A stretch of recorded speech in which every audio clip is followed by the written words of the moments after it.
COVID Couch Concert number 37, Unwritten Law.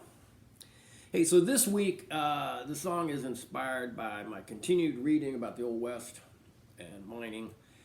And I came across a paragraph in one of these books about a double homicide in Elk City, a mining town in Idaho. So apparently, Frank High, a resident there, came home, found his wife, young wife, Alma, in bed with the young stagecoach driver, Hugh Kennedy, and shot them both. And then went run back into town. Oh my God, what have I done? It was a crime of passion. I just went out of my mind and I killed them both. What struck me was this paragraph said, and it was tried under the concept of the unwritten law. And so I started doing a little research on the unwritten law. And that's a concept that goes back, to the 1600s, probably when they started writing laws. And they realized that they were just writing down the ones that were passed.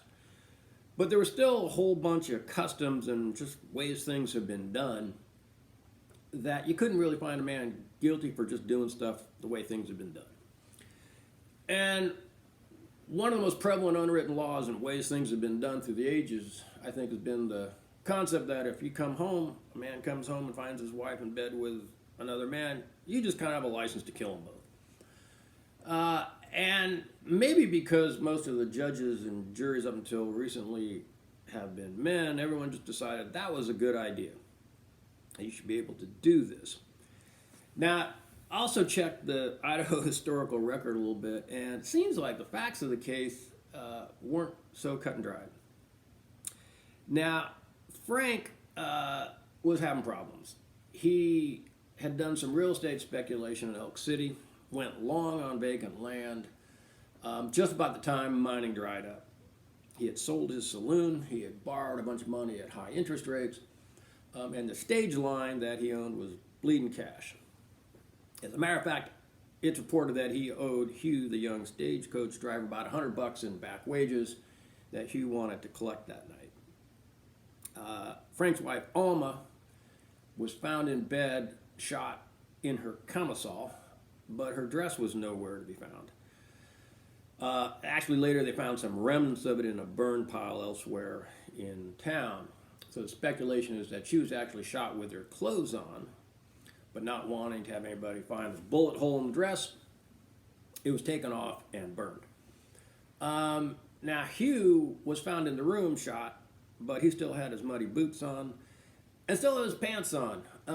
And so the speculation was maybe he was shot outside somewhere trying to collect the debt and just dragged inside, and Frank thought it was kind of convenient to just take care of everything one night.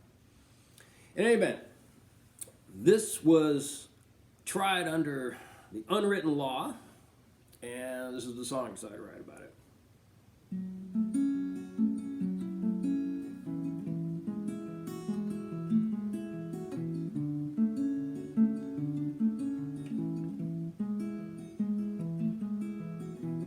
Mining town, Elk City, north of Lake Payette, October 014, Hugh Kennedy met his death, gunned down by nasty old Frank High.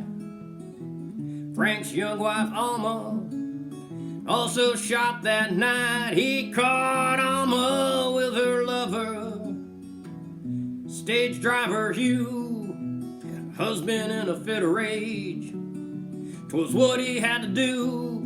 It was a crime of passion, just how it's gotta be. Can't turn a blind eye to infidelity. Caught with a man's wife, Hugh rightly paid the cost. Frontier justice, unwritten law, unwritten law, unwritten law. At the trial, another facts came out that Frank owed Hugh $100, repayment cast in doubt, and Alma in her skivvies, no sign of a fight. Frank skip on a debt that night and also kill his wife. No, it was a crime of passion, just how it's gotta be. Can't turn a blind eye to infidelity. Caught with a man's wife, you rightly paid the cost. Frontier justice, unwritten law, unwritten law, unwritten law.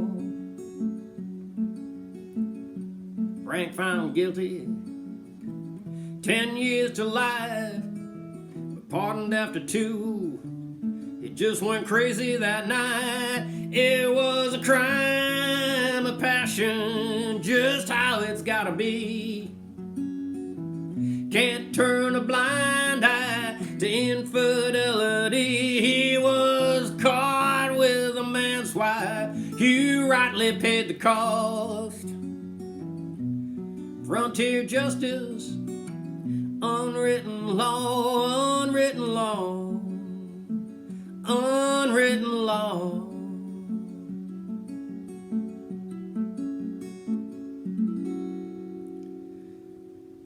Unwritten law, just the way I guess it's got to be, or at least it was in Elk City in 1914. Anyway, you might also notice I'm trying to use a little bit different voice on this song, partly because I've been listening to a bunch of old Chris Stapleton music, which is great stuff, and partly maybe in week 37 I was just bored trying a new voice. We'll see how this one goes. Anyway, hope you're able to try something new here in week 38, and maybe we'll see you again. Y'all take care.